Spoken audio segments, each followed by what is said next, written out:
Joining us today for Primetime Local News is Lewis Smith with the Canada Safety Council. Thanks again so much for taking the time to speak with us today, Lewis. My pleasure, Shelby. Thanks for having me. Always a pleasure to have you on our show, Lewis, because we have a few topics this month for November that the Canada Safety Council is focusing on. So for today, for this week, we are focusing on National Senior Safety Week. Now, what is the council trying to focus on exactly? Well, this year our focus is specifically on scams and online scams in particular. Obviously, as over the past couple of years, the pandemic caused us all to have to adapt to a bit more of a digital way of life, using tools like Zoom, for instance, in ways that we wouldn't necessarily have used them prior to the pandemic. So for those of us who are a little bit more technologically savvy or tech literate, it was a bit less of a transition pain than those who may have been a little less tech literate, which often includes seniors. And so what we've seen here over the past couple of years is that the amount of scams from tech savvy people targeting non-tech savvy people has been alarmingly on the rise. So we thought it was important to call attention to that and to sort of give some safety tips to make sure that folks are not being victimized by online scams. And can you kind of expand on some of the statistics when it comes to how many cases there's been over maybe the past few years, especially with how the pandemic has affected this? Yeah, absolutely. So the statistics that we have come from the Canadian Anti-Fraud Centre.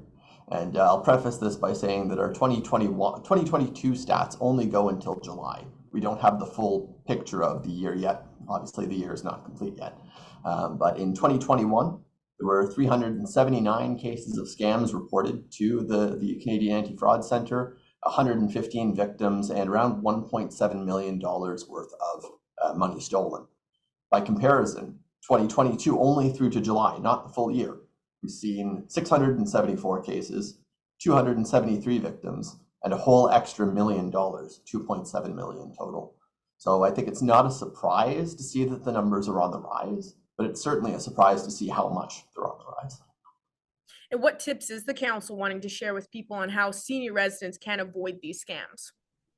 Well, the number one thing to keep in mind when we're talking about online scams is that the format is always changing.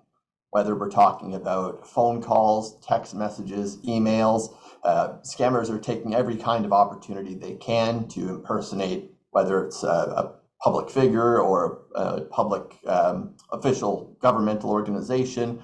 However they're doing it, though, there are some common elements. And the first thing that we want to call attention to is that you should never give out any kind of personal information via email or the phone. Email isn't always totally secure. And with the phone, especially where cold calls are concerned, we can't confirm that the person who's calling is who they say they are.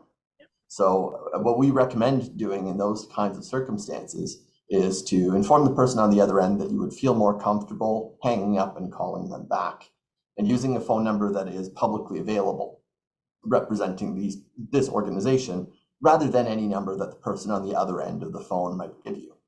That way you can be a little more confident that who you're talking to is indeed who you think you're talking to, and they'll be able to confirm whether they reached out to you or whether it was a scam in the first place.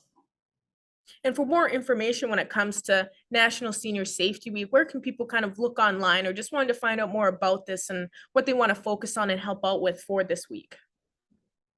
Well, I'll start off by saying anyone who's looking for more information can access our website at the canadasafetycouncil.org. We have a whole section built out for our campaigns and for National Senior Safety Week in particular.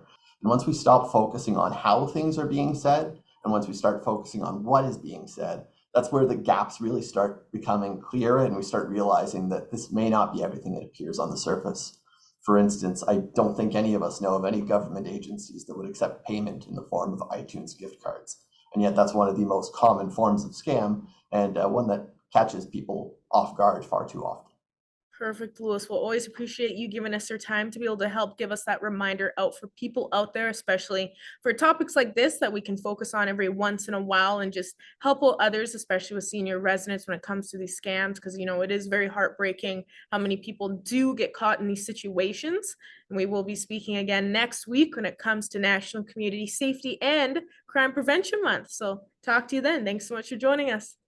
Oh, my pleasure. Thanks very much for having me and for sharing this important information.